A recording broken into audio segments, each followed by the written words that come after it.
Hello everyone, আসসালামু আলাইকুম। সুমাইয়া আহমেদ চ্যানেলে আপনাদের সবাইকে স্বাগতম। আজকে আপনাদের সাথে শেয়ার করব পটেটো ড্রামস্টিক। তো চলুন দেখা যাক কীভাবে রেডি করি।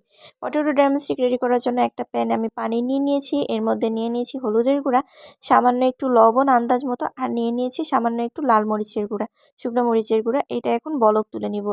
এর মাঝখানে আমি দুটো আলু ফ্রেঞ্চ ফ্রাইয়ের মতো চিকন চিকন করে কেটে নিয়েছি। খুব বেশিও না, খুব বেশি মোটাও না, খুব বেশি চিকনও না। আপনারা দেখে বুঝতে পারছেন আমি পানি দিয়ে কচলিয়ে, লবণ পানিতে কচলিয়ে ধুয়ে নিয়েছি। এই পর্যায়ে যখন এই পানিটা উঠেছে, ওই যে পানিটা বলক দিতে দিলাম, এর মধ্যে ফ্রেঞ্চ ফ্রাইয়ের মতো করে কেটে রাখা আলু দিয়ে দিয়েছি সিদ্ধ করার জন্য। ঠিক 4 মিনিট সিদ্ধ করব, 4 মিনিটের বেশি সিদ্ধ করব না। এতে করে কি হবে, 4 মিনিটের বেশি সিদ্ধ করলে কিন্তু দেখা যাবে যে আলুটা ভেঙে যাবে। পরে এটা দিয়ে কোনো কাজ করা যাবে না। সিদ্ধ করে পানি ঝরার জন্য স্ট্রেনারে রেখে দিয়েছি।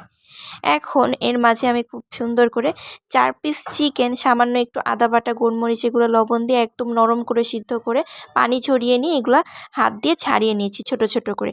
ছাড়িয়ে নিয়ে একপাশে রেখে দিয়েছি। এখন মশলা রেডি করব। মশলা রেডি করার জন্য 3টা পরিমাণ পেঁয়াজ কুচি কুচি করে কেটে একটু বেশি করে তেল দিয়ে ভেজে নিয়েছি। যখন পেঁয়াজটা একটু নরম হয়ে আসবে, এই যে দেখেন একটু লালটে নরম হয়ে আসবে, এর মধ্যে অ্যাড করে দিয়েছি রসুন বাটা হাফ চা চামচ, আদা বাটা হাফ চা চামচের একটু কম, আপনারা আপনাদের আন্দাজ মতো মশলা দিবেন।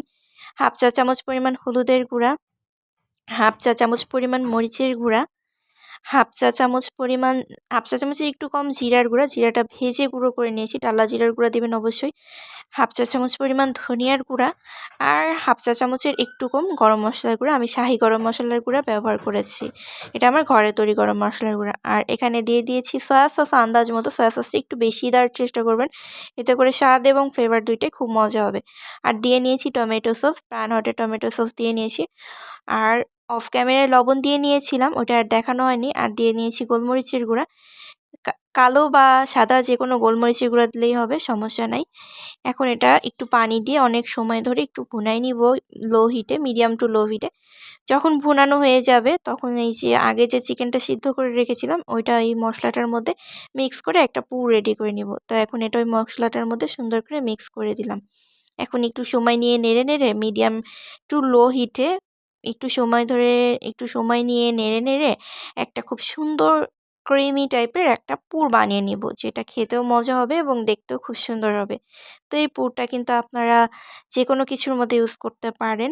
সমোচা, তারপরে স্প্রিং রোল বা যে কোনো কিছুর পুর স্টাফিং বা পুর হিসেবে ইউজ করতে পারেন। তো পুরটা কিন্তু মোটামুটি কমপ্লিট হয়ে গিয়েছে। পুরটা একটু একপাশে রেখে দিয়ে এখন আরেকটা কাজ করে নিব। এই পর্যায়ে আমি দুটো আলু খুব সিদ্ধ করে ম্যাশ করে নিয়েছি। এই যে আলু সিদ্ধ করে ম্যাশ করে নিয়েছি দেখেন, ওইটা আর দেখানো হয় নাই। এখন এই ম্যাশ আলুর মধ্যে যতখানি চিকেন নিয়ে নিয়েছিলাম সমস্ত চিকেনের পুরটা এর মধ্যে দিয়ে একটু সময় নিয়ে আস্তে আস্তে করে মাখিয়ে নিব। একদম একটা সুন্দর সফট অ্যান্ড ফিনিশ করে একটা পুর তৈরি করে নেব, আরেকটা পুর। তো অবশ্যই পুরা আলু কম দিবেন, কিন্তু চিকেনটা প্রচুর পরিমাণ দেওয়ার চেষ্টা করবেন, এতে সেগুলো স্বাদ অনেক মজা হবে। আর এই যে আগে যে চিকেন পটেটো স্টিকগুলো সিদ্ধ করে রেখেছিলাম ওগুলোর সাথে এখন খুব সুন্দর করে চিকেন ড্রামস্টিক যেভাবে রেডি করে ওইভাবে করে স্টিকের মতো করে, চিকেন ড্রামস্টিকের মতো করে এর সাথে সেট করে নেব। একটা আমি আস্তে আস্তে ঘুরায় ঘুরায় করে দেখাই দিচ্ছি, এতে করে আপনারা বুঝতে পারবেন, আপনাদের কোনো অসুবিধা হবে না। আমি একটার বেশি আর দেখাই নাই, একটা রেডি করে নিয়ে পরবর্তীতে আমার আর সময় হয়নি। আমি খুব দ্রুত কাজটা করছিলাম এবং দ্রুত ভিডিও করছিলাম। যেহেতু মাগরিবের আজান পড়ে গিয়েছিল এবং আমার একটু কাজও ছিল। তো এত কিছু দেখানো হয়নি। একটাই সুন্দর করে দেখিয়ে দিয়েছি যাতে আপনারা বুঝতে পারেন। এই যে দেখেন এভাবেই খুবই সহজ। সবচেয়ে সহজ উপায়ে এবং খুব কম সময়ে বানানো যায় একটা নাস্তা এবং মজাদার একটা রেসিপি। একবার হলেও ট্রাই করে দেখবেন, খুবই ভালো হবে। আর বিফ দিয়ে যদি করেন আরও ভালো। তবে চিকেন দিয়ে করলেও অনেক মজা হয়। চিকেনটা একটু বেশি দেওয়ার চেষ্টা করবেন। আলু একটা দিবেন, চিকেন 5 পিস দিবেন, এইরকম করে রেডি করবেন। তো এই যে এভাবে করে আমার 6 পিস হয়েছিল মোটামুটি, আমি রেডি করে নিয়েছি সবগুলো। এটা আর দেখানো হয়নি। এখন বেসন রেডি করার পালা। বেসন রেডি করার জন্য আমি খুব একটা বাটিতে 1 কাপের একটু কম বেসন নিয়ে নিয়েছি সামান্য একটু আদা বাটা, সামান্য একটু রসুন বাটা, সামান্য একটু হলুদের গুঁড়া, একটু লাল মরিচের গুঁড়া, আন্দাজ মতো নিয়ে নিয়েছি আমি লবণটাও আন্দাজ মতো নিয়ে নিয়েছি, গোলমরিচের গুঁড়া। আর চাইলে সামান্য একটু টালা জিরার গুঁড়া দিতে পারেন। এখন এই যে বেসনটা একটা মোটা থিকনেস করে একটা বেসনটা ডো বানিয়ে নিয়েছি। একটু মোটা রাখার চেষ্টা করবেন, একদম পাতলা করবেন না। এতে করে দেখা যায় যে পুরটা মানে ওই যে ভাজলে উপরের ক্রিস্পিনেসটা কমে যায়। এখানে একটা ডিম নিয়ে নিয়েছি, ডিমটা ফেটিয়ে অর্ধেকটা পরিমাণ ডিম দিয়ে আবার মিক্স করে নিয়েছি।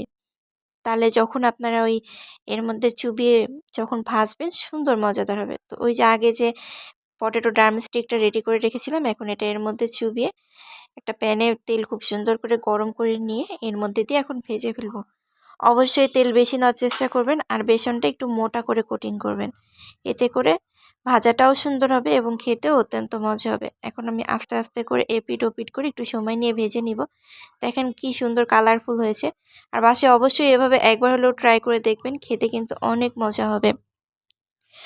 আর এই যে দেখেন আমার সম্পূর্ণ রেসিপিটা কিন্তু রেডি। খেতে অত্যন্ত মজা এবং অত্যন্ত লোভনীয় হয়েছে। ভাজার সময় একটা সুন্দর সেন্ট আসছিল।